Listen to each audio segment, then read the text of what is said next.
So this is my makeup routine. I want to start by saying the less often you wear makeup, the better your skin is going to be, and you'll notice a difference in the texture as well. These are makeup products that work for me personally. I am a big fan of tinted sunblocks. This one is Clinique City Block SPF 50, and you want to check the SPF on your makeup products, especially your foundations, your BB creams, CC creams, to make sure it's giving the protection your skin needs. So if it isn't giving you, if it doesn't have a high enough SPF, like 30, because sometimes I'm seeing these products, so this one's 30, this is Max Factor CC cream, and this one is SPF 20, 3-in-1 Face Finity. So if it's below, if it's like not 25 or 30 SPF, or an SPF, depending on the climate of where you live, you want to be wearing a sun cream underneath your makeup base. So you're protecting your skin because of the UV rays.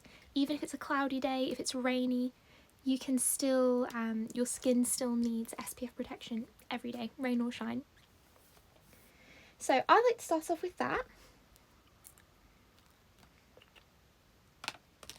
I personally like the Beauty Blending Eggs. I like the point as well, so you can go under the eyes and dab it. I use my fingers, I'm going to be honest with you, but I use that to dab afterwards. So I put my fingers on to apply the product.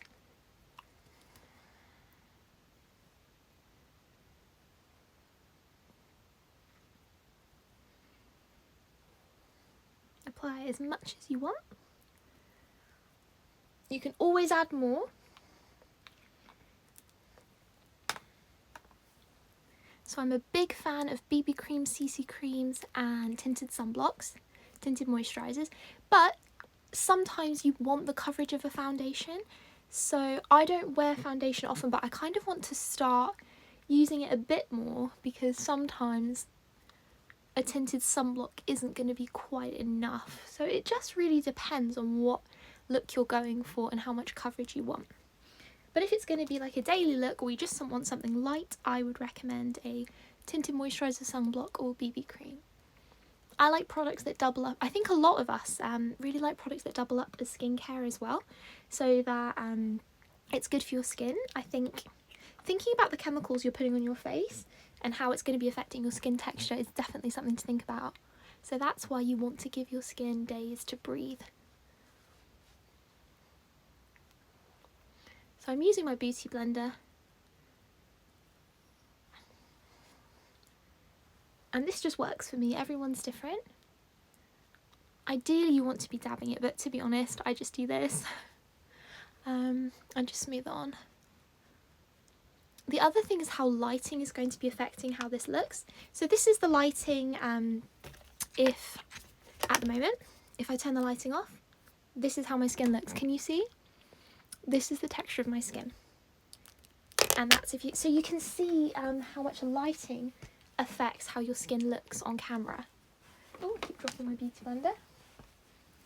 I think it's so important for people to know that as well, because lighting can really affect how your makeup looks. So you want to be applying your makeup in natural lighting. I love the Hollywood light mirrors. I actually have one. So if you can't get natural lighting or do it in the daytime, that can be a really great solution, but you want to be by a window and you want to have natural daylight. The number of times I remember when I would be applying makeup and then I would go to a mirror, but because I hadn't applied it in natural light, I looked really orange, or it was just a bit too much. And that's because I was using an artificial lighting. So that's going to make all the difference to how your skin is going to look and feel. Okay, so we've got the tinted sunblock base. Might do a bit more. It's a bit tricky for me to actually tell if it needs more coverage because I've got, my skin's going to look different off camera as well. But this is how it looks on camera with light, and this is a really good tripod as well. I recommend, if you want really good lighting for a tripod, Lash Technicians have really good lighting. So if you get the kind of tripod that a Lash Technician would use, I would so recommend that. This is a golden lighting, so I can literally play around with this. I can go brighter, I can go darker, I can go cool, I can go warm. So you see just how much lighting affects things. I always want to keep things real and be honest.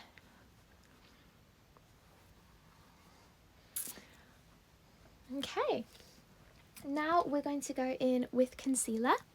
This one is, I think it's just, this one says Makeup Gallery. So I'm trying to think where we've got this from. Might have been B&M, it could have been, would it have been B&M? It might have been Savers, it could have been Boots. But this one just says Makeup Gallery. So wherever this company is, it's called Makeup Gallery. Peach coloured concealer, I've learned, works best for under eye.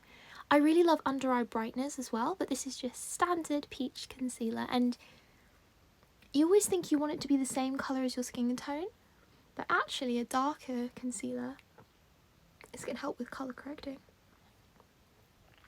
So I've put on my concealer.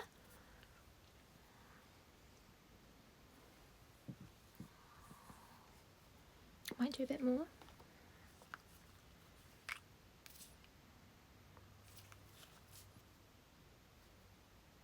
And it's so tempting to want to do, because we all like doing the triangle, but I remember they say less is more with concealer. And there are different ways you can do it. This is just what works for me personally. Everyone is going to be different and have a different system. This is just what I like to do. And also, instead of buying a eye primer, you can just use concealer as your primer or foundation that you're using. It works just as well.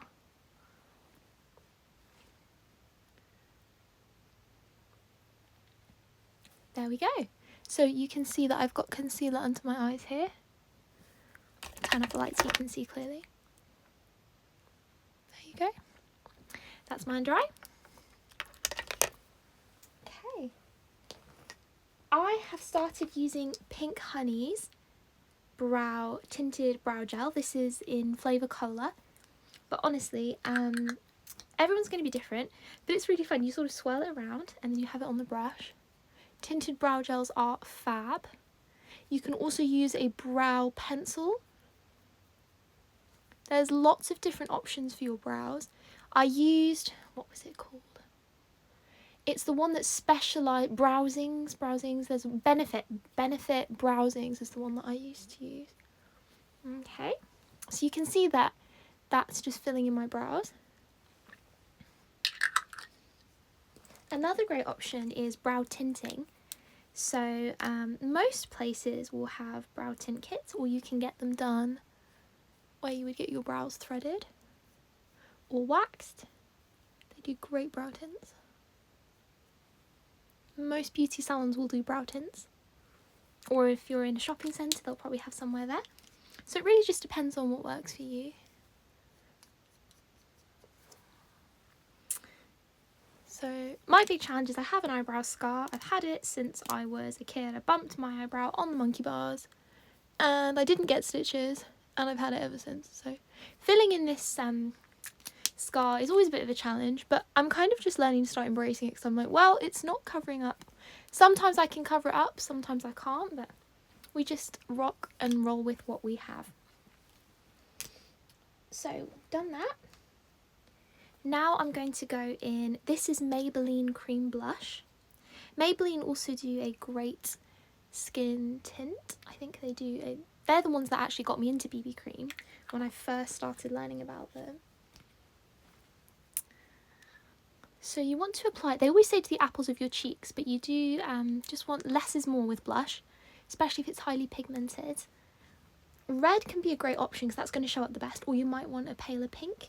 This one, let me see if I can find, this is, you can see the colour, it's like a dusty rose. And I actually have, if I have a look, all these different bags here, let's check it out. This one, Maybelline Dream Touch Blush. It doesn't say what colour, but this is the one I've always used as a blush. You can also use a lipstick or your lip colour. Lipstick will be the best, that will work as a blush if you wear lipstick, so it'll match the lip colour perfectly.